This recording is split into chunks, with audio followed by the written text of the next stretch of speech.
Bonjour à toutes et à tous, vous êtes sur 01 TV BFM Business et bienvenue dans votre rendez-vous du week-end.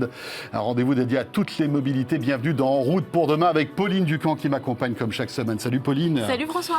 Allez, au sommaire de ce nouveau numéro. Retour de la DeLorean, une Aston Martin DB5 ou encore la Mustang Bullitt. Les constructeurs jouent la carte de la nostalgie. Depuis quelques temps, Julien Bonnet décrypte cette tendance. C'est plutôt pas mal tout ça, hein, c'est des belles voitures.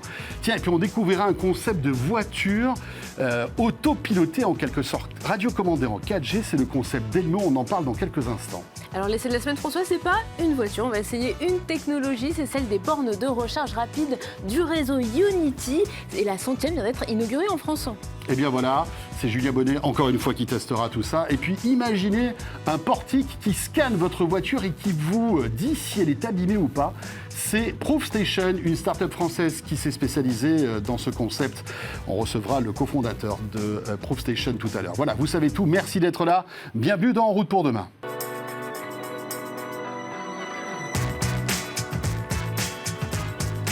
BFM Business et 01 TV présente En route pour demain avec Pauline Ducamp et François Sorel.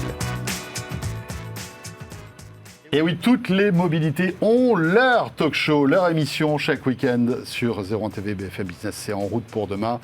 Pauline, maintenant, tiens, un premier rendez-vous qui fleure bon retour vers le futur et James Bond, j'ai l'impression. Et oui, parce que tu sais quoi, François, la DeLorean est de retour. Non. Et oui, elle a un peu changé de nom Elle maintenant. revient du futur ou du passé, on ne sait pas trop. Du passé, mais elle va vers le futur. Parce que du coup, elle change de nom. Elle s'appelle Alpha 5. Maintenant, elle va être électrique. Bon, elle a toujours les porte-papillons, hein, je te rassure. Pas Et mal. du coup, Julien, bonjour. Merci beaucoup d'être Julien avec Bonnet. Bonjour Pauline, Salut bonjour Julien. François.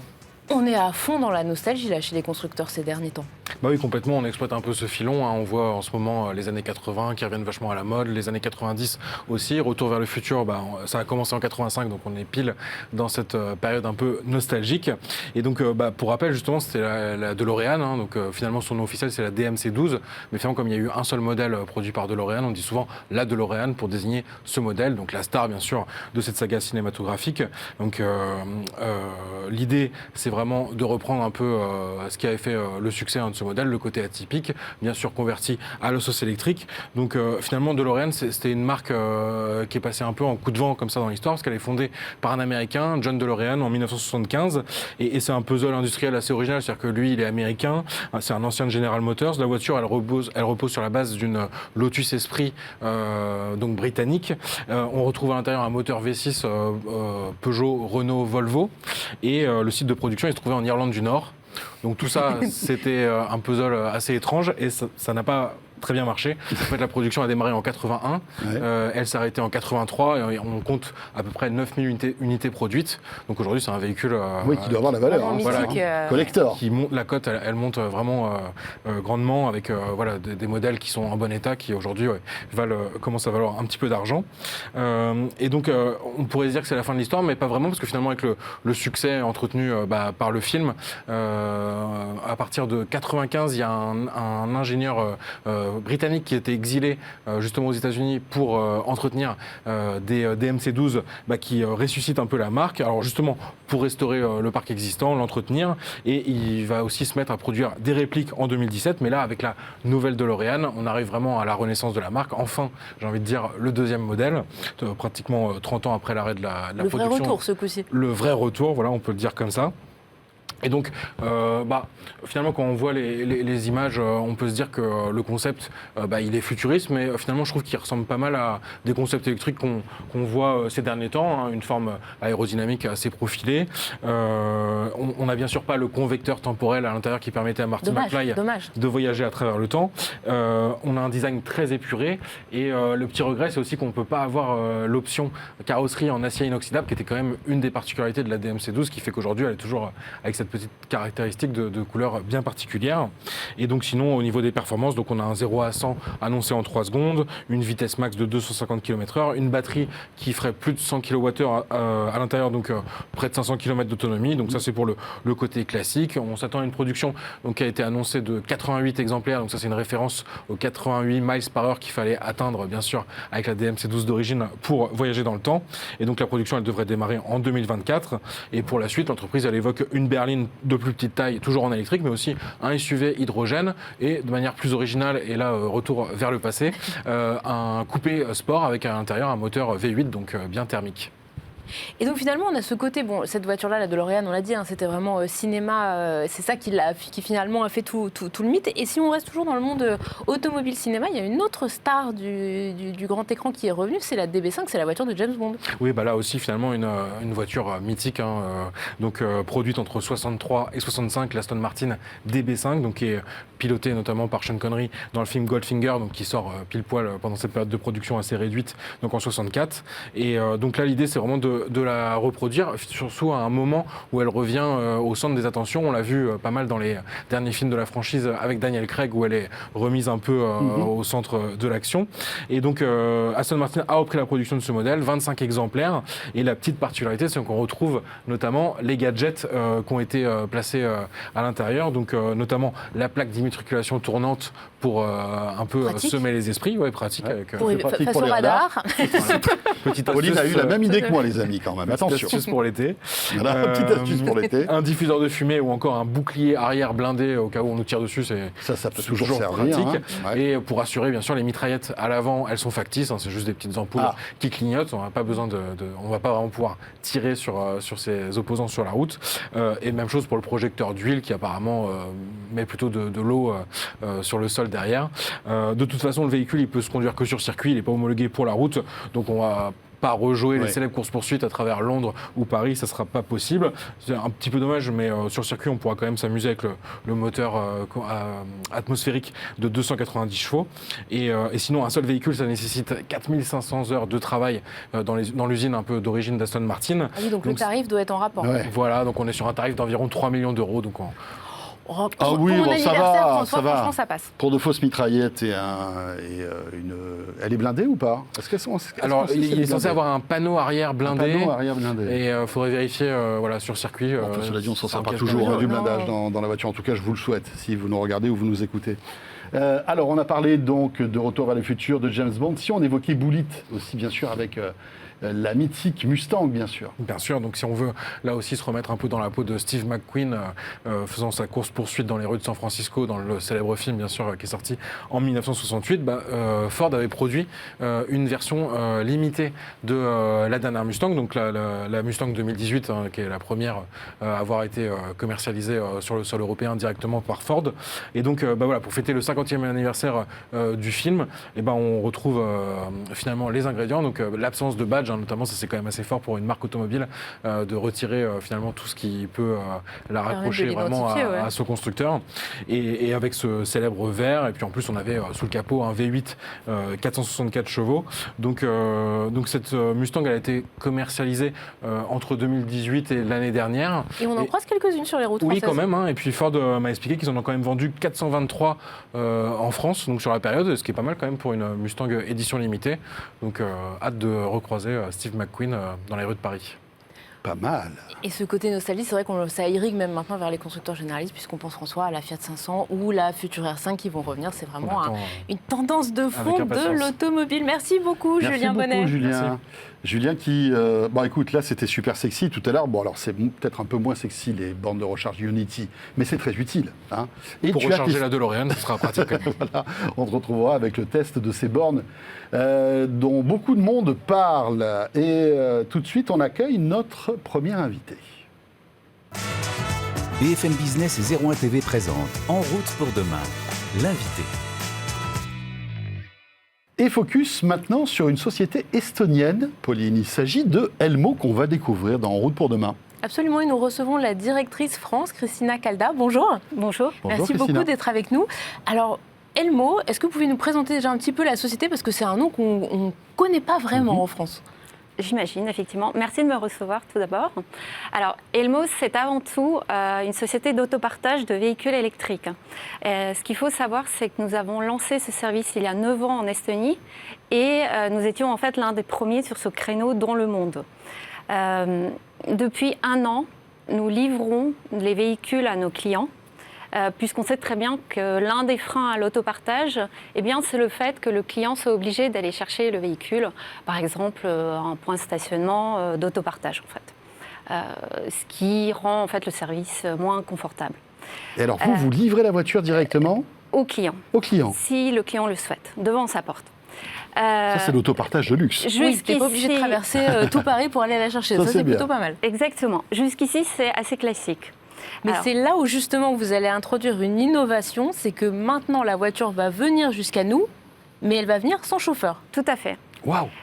Effectivement, en fait, on s'est rendu compte que pour optimiser le processus, nous avons développé une technologie qui s'appuie sur en fait, une voiture télécommandée.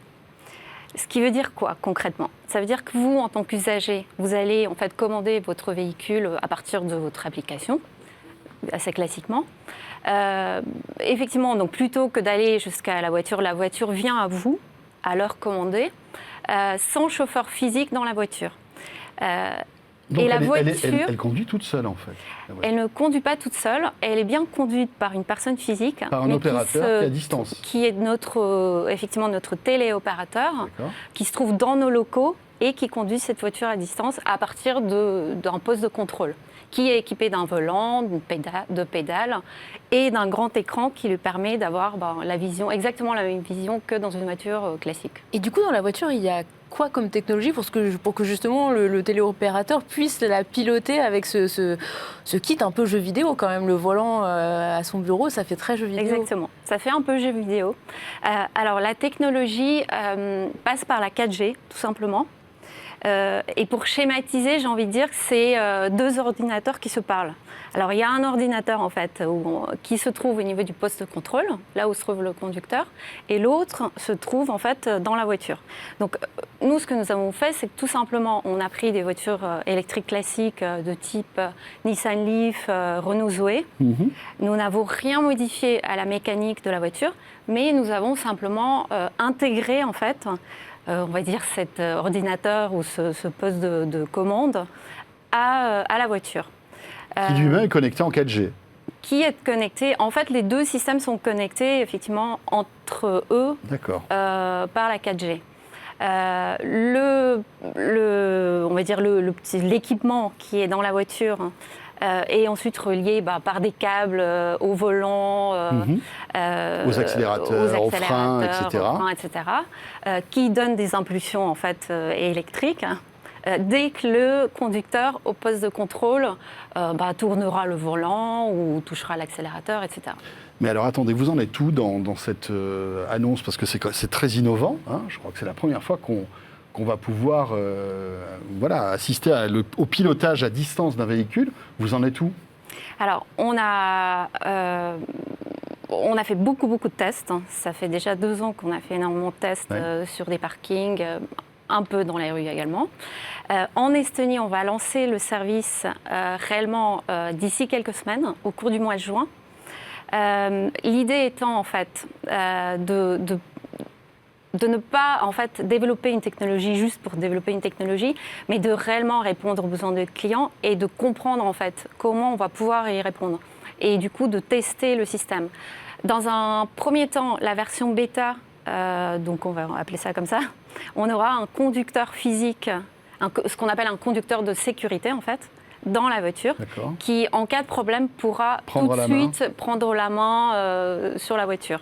Mais la plupart du temps, l'idée étant que effectivement la voiture est quand même conduite par l'opérateur. Et une fois qu'on aura assez de données et qu'on sera sûr de notre service, eh bien on pourra vraiment amener en Estonie donc les véhicules sans conducteur à nos clients. Et vous avez déjà un calendrier? Ça pourrait être lancé quand, de manière, on va dire, réelle? De manière réelle, en fait, moi j'ai envie de dire que finalement, là, avec ce conducteur de sécurité, c'est déjà dans des conditions assez réelles. Potentiellement, 1 mois plus tard, on pourra se passer du conducteur si on est bien sûr en fait, de la sécurité. Et alors, quand je suis dans ce concept d'autopartage, à partir du moment où je récupère le véhicule, où je monte dedans, c'est moi qui reprends la main. Tout à fait. L'opérateur se déconnecte. Tout à fait. C'est ça? Tout à fait. Donc, il n'y a pas de crainte à avoir de ce point de vue-là. C'est effectivement comme une fois que vous asseyez dans la voiture, une fois que vous prenez en fait la main sur la voiture, comme pour une voiture de location restaurant classique où vous allez faire vos courses chez Ikea, vous allez dans une jardinerie, vous en faites ce que vous voulez. Et ensuite, vous allez laisser un point quelconque de la ville, finalement. Et l'opérateur prendra la main dès le moment où vous signalez que vous allez laisser la voiture, ce qui résout aussi les problèmes de stationnement notamment. Et alors en termes de légalité, parce que ça a quand même une voiture qui est la moitié du temps ou de temps en temps 100% autonome, même si il y a un opérateur qui la conduit, mais il est à distance. C'est quoi le cadre légal pour opérer ce type de véhicule ? Alors, effectivement, la voiture n'est pas autonome. Donc, pour les voitures autonomes, il y a un certain nombre de textes qui sont en cours d'élaboration. En Estonie, nous travaillons main dans la main en fait avec les autorités pour justement leur fournir toutes nos données pour que les autorités puissent ensuite inscrire cela en fait dans les cadres, dans la réglementation. Donc vous développez la technologie et on développe la réglementation en même temps. Je pense que ça va être le cas dans beaucoup de pays finalement, puisque les législateurs en fait ne vont pas en fait écrire des textes à partir de rien, mais au contraire à partir d'un certain nombre de données qu'ils vont pouvoir analyser et ensuite établir les critères que nous on va devoir remplir. Voilà quelque chose d'innovant. Merci beaucoup pour cette présentation. Donc, ça s'appelle Elmo. Merci beaucoup, Christina Calda. Rappelons que vous êtes directrice France d'Elmo. Il est temps maintenant, Pauline, de retrouver notre essai de cette semaine. Absolument. Et on n'essaie pas un véhicule cette semaine. On va essayer une technologie, celle des bornes de recharge. C'est Julien Bonnet qui a testé le réseau Ionity qui vient de déployer sa 100e borne dans l'Hexagone. BFM Business et 01 TV présente En route pour demain. L'essai. Ionity inaugure sa 100e station de recharge en France, donc un cap symbolique pour cette entreprise qui est en fait une co-entreprise détenue par plusieurs constructeurs, donc des constructeurs allemands, donc notamment le groupe Volkswagen, BMW ou encore Mercedes, mais on retrouve également des marques comme Hyundai Kia ou Ford. Dans ce contexte, Ionity va poursuivre son développement au cours des prochaines années. On en parle tout de suite avec Brieux de Tonquédec, directeur du déploiement France pour Ionity. Avec l'ouverture de cette 100e station aujourd'hui, nous sommes heureux de prendre une position de leadership sur le marché français. Et cette position, nous n'allons pas en rester là parce que nous avons l'ambition de doubler la taille de notre réseau d'ici 2025. Nous allons doubler la taille de notre réseau en créant 80 stations supplémentaires et en augmentant la taille de ces stations de 6 emplacements de recharge à 12 emplacements en moyenne. Parmi les marques partenaires de Ionity, on retrouve notamment Ford avec des avantages non négligeables pour les clients de ces marques. C'est ce que nous explique Louis-Carl Vignon, président de Ford France. Là où auparavant, le point de friction essentiel pour l'achat d'un véhicule électrique était l'autonomie de ce même véhicule électrique. Aujourd'hui, le point de friction numéro 1, c'est la recharge. Et quand on voit quand et comment les gens rechargent, donc l'essentiel se fait évidemment à domicile, sur le lieu de travail. Et après reste la problématique de la recharge longue distance. Et c'est ce qui a fait que Ford a décidé donc d'être un des membres, d'investir dans Ionity, d'en être un membre fondateur pour justement favoriser cette recharge longue distance. Vous savez que la liberté de mouvement est quelque chose qui est cher à Ford, à Henry Ford depuis la création.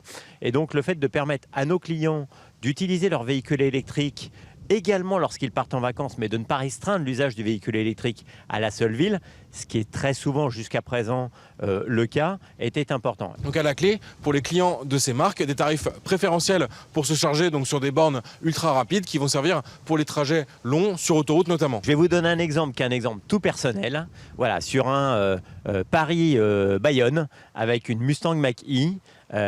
Donc il faut s'arrêter 2 fois pour recharger et peut-être une 3e si vous voulez avoir de l'électricité à destination, mais vous arrivez à un coût sur la distance d'à peu près 30 € en recharge sur le réseau Ionity, donc ce qui est vraiment rien si on compare à ce que ça peut coûter avec de l'électricité normale. Et puis on a appris aujourd'hui la bonne nouvelle qui est que les tarifs Ionity vont évoluer au 1er juillet puisque jusqu'à présent en relation avec la réglementation française ils étaient en tarification à la minute.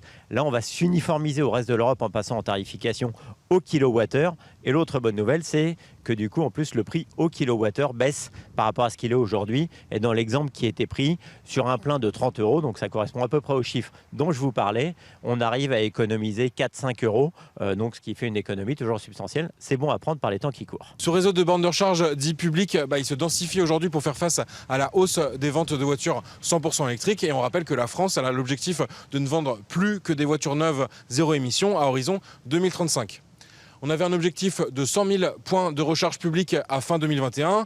Bon, ça a été manqué. Aujourd'hui, on est plutôt autour de 60 000, mais c'est en amélioration et il y a un fort investissement qui est fait, notamment sur le réseau autoroutier.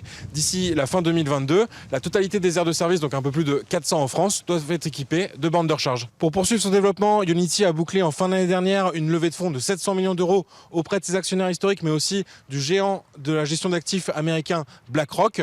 De quoi faire face à une concurrence de plus en plus forte sur ce secteur de la recharge rapide, face à des startups comme Fastend ou encore Electra, aux géants de l'énergie, et aussi face à un certain Tesla qui a commencé à ouvrir ses superchargeurs aux clients des autres marques.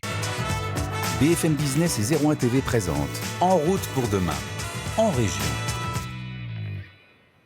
Alors en région, on part tout de suite à Lyon. On va parler d'une start-up qui permet en fait de mieux rentabiliser l'entretien puis la revente aussi de véhicules de sa flotte quand on est un professionnel.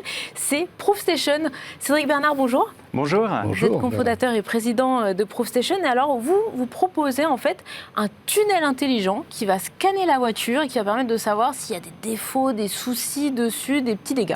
Oui, tout à fait. On produit un scanner automobile en fait high-tech qui permet en fait en l'espace de 3 secondes de venir scanner votre véhicule. Donc c'est un équipement qu'on va vendre aux constructeurs automobiles, aux usines, aux logisticiens, aux garagistes, donc concessionnaires, réseaux réparateurs et également maintenant aux loueurs de véhicules, notamment pour les aéroports où il y a beaucoup de locations qui vont se faire. Ça c'est super pratique. Comment ça marche en fait? Donc il y a une arche, on le voit sur les images si vous êtes avec nous à la télé, hein, et donc le véhicule traverse cette arche, rentre dedans et passe dedans en fait. Donc quelqu'un pilote là, comment ça se passe? Tout à fait en fait. En conduisant votre véhicule, vous allez passer en fait en roulant dans le scanner et nous on va venir capter en fait l'ensemble du véhicule. Donc c'est des photos qu'on vient prendre en fait du véhicule en l'espace de 3 secondes et derrière l'intelligence artificielle qu'on a développée spécifiquement pour analyser les dommages présents sur votre voiture vient agir pour pouvoir vous sortir à la fin ce qu'on appelle un rapport d'inspection, un état général de votre véhicule. À savoir qu'on va aussi bientôt déployer maintenant des scanners automobiles aussi auprès des clients particuliers puisqu'on a vendu de l'équipement professionnel et maintenant on va déployer tout un réseau sur les parkings de grande surface qui sera disponible pour les particuliers pour leur offrir un tas de services auprès des professionnels de l'automobile. Et alors comment vous avez développé ces algorithmes? Parce qu'il faut reconnaître si c'est un impact, si c'est une rayure, s'il y a si c'est juste une tâche, quelque chose. Comment vous avez développé ça? Tout à fait. Alors aujourd'hui en fait on a commercialisé plus de 130 scanners là, donc on est à peu près dans 13 pays européens et en fait chaque voiture, chaque inspection vient alimenter en fait une IA, un cerveau général qui profite à l'ensemble du réseau. Donc chaque voiture, on vient forcément détecter un tas de dommages présents sur ce véhicule-là et on alimente au fur et à mesure l'intelligence artificielle pour détecter et augmenter la qualité de détection sur l'ensemble du parc de scanners. Aujourd'hui, quel est le taux de réussite que vous avez avec votre concept? Alors, on est proche de, on va dire, 90% des dommages qui vont se trouver sur l'ensemble du coup de votre véhicule aujourd'hui quand vous passez à l'intérieur. Et comment vous gagnez de l'argent? C'est en louant le tunnel? C'est sur chaque rapport, sur chaque voiture, vous touchez une commission? Quel est votre business model? Alors oui, on loue le matériel directement en fait, aux professionnels de l'automobile et effectivement, donc c'est comme la vente d'une voiture en fait. On le vend, on le vend plus, on le loue, entretien garantie compris pendant une durée de 4 à 5 ans en fait. Vous dites tout à l'heure que en fait, c'est simplement un appareil photo qui va prendre plusieurs photos de la voiture en question. Il n'y a que des appareils photo, il n'y a pas d'autres capteurs dans ce système? Alors c'est de l'optique et on a intégré l'année dernière, donc on a fait un partenariat avec la Michelin dans lequel en fait on a intégré une technologie Michelin pour arriver à détecter avec un système pour le coup aveugle qui est magnétique l'usure de vos pneumatiques et les besoins de géométrie aussi sur vos pneumatiques qui permet vraiment d'avoir finalement inspecté 100% de votre véhicule. Mais pas le dessous, en revanche. Alors, on n'a pas encore fait le sous-bassement. Pour l'instant, on attend que le parc électrique soit un peu plus important. Ça va être ça notamment qui va être important avec l'arrivée de l'électrification du parc, de pouvoir checker la batterie qui est présente sous le véhicule. On a eu un peu de demande, mais pour l'instant, c'est vrai qu'on ne remplace pas le pont élévateur chez les garagistes. D'accord. Alors, on sait qu'il y a un marché de l'occasion qui se professionnalise de plus en plus. On voit ces sociétés, je ne citerai pas de nom, mais qui remettent en état des véhicules, qui les revendent. Ça, c'est un business dans lequel vous pourriez aller, soit pour vendre des tunnels, soit même peut-être vous-même pour faire l'analyse et puis revendre les voitures derrière? Alors on y est déjà, on est déjà dans ce qu'on appelle des usines de reconditionnement en fait, automobile où en fait on est le point d'entrée, c'est-à-dire l'étape de diagnostic automobile pour savoir quelle est la réparation qu'on va faire sur le véhicule en fonction de son âge, de son kilométrage ou de son année au sein de l'usine de reconditionnement. Et tout à fait. Vous avez dit tout à l'heure que vous développez un service aussi pour les particuliers. Oui. Mais à quoi ça sert pour un particulier de faire scanner son véhicule? Avant de la vendre, par exemple? Oui, tout à fait. En fait, maintenant qu'on a fiabilisé l'outil, la technologie avec les professionnels de l'automobile qui viennent utiliser quotidiennement en fait nos outils, on va donc déployer nous-mêmes en fait un parc de scanners donc sur des centres commerciaux, des parkings de centres commerciaux. Où pour le but, en tant que particulier, quand vous allez passer dans le scanner, le premier service que vous pourrez avoir en fait, c'est de pouvoir revendre votre véhicule directement en passant dans le scanner. C'est-à-dire qu'une fois qu'on a réalisé l'inspection, il est très facile pour nous auprès de nos partenaires d'obtenir un prix d'achat ferme de votre véhicule et donc de pouvoir le revendre finalement en quelques minutes. Qui est un des premiers services qui sera disponible dans ce réseau, avec un tas d'autres services qui vont arriver derrière, bien sûr. Et combien ça va me coûter de passer ma voiture pour plus tard la revendre? Alors pour vous, bien sûr, c'est gratuit. L'idée, en fait, si vous voulez, c'est qu'en tant que particulier, quand vous passez, vous avez l'état général gratuitement de votre véhicule. Et si jamais, bien sûr, l'offre convient à ce que vous attendiez, vous avez la possibilité de le revendre directement, en fait, en l'espace de 5 minutes, puisque vous faites tiers de confiance sur les dégâts éventuels du véhicule. Exactement, en fait. Exactement. On vous explique pourquoi, en fait, votre véhicule a cette valeur-là, et ce qui permet de ne pas avoir une estimation, mais une offre ferme en quelques minutes de votre véhicule. Mais il y a tout un marché possible avec les expertises d'assurance, etc. Non? J'imagine que vous y travaillez aussi. Oui, bien sûr, bien sûr. On est en lien avec des sociétés d'expertise qui sont mandatées par les assureurs également. Et donc, bien sûr qu'on est également sur ce réseau-là. Merci beaucoup, Cédric. Merci à vous. Bernard, donc cofondateur de ProofStation, pour terminer. C'est En route pour demain. Absolument, et on se retrouve la semaine prochaine. Merci à tous de nous avoir suivis. Et la semaine prochaine, nous serons à Vivatech. Et oui, ce grand salon où toutes les mobilités seront représentées. Et beaucoup de nouveautés technologiques. Portez-vous bien, à la semaine prochaine. En route pour demain, l'innovation de la mobilité sous toutes ses formes.